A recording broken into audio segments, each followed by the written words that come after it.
চন্দন এনেছো? হ্যাঁ চন্দন বাটাই আছে। হ্যাঁ তো সেই ফুটা দিয়ে তারপর দান তাকে পড়াও নি এই টুলুরে ডাকতে ফটো তুলবে তো টুলুরে ডাকতে আর রিমি করতেছে ও আচ্ছা রিমি আছে ও খালি ফটো করছে, খালি বডি মুখ তুলতেছে না কারণ আমি কইছি দা ভিডিও এই জোকার দাও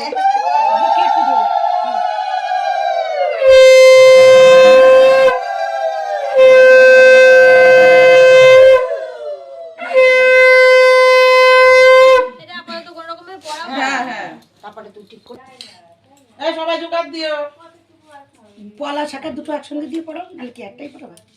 একসঙ্গে দিয়ে দেখো। ওরকম করে জোগাড় দাও সবাই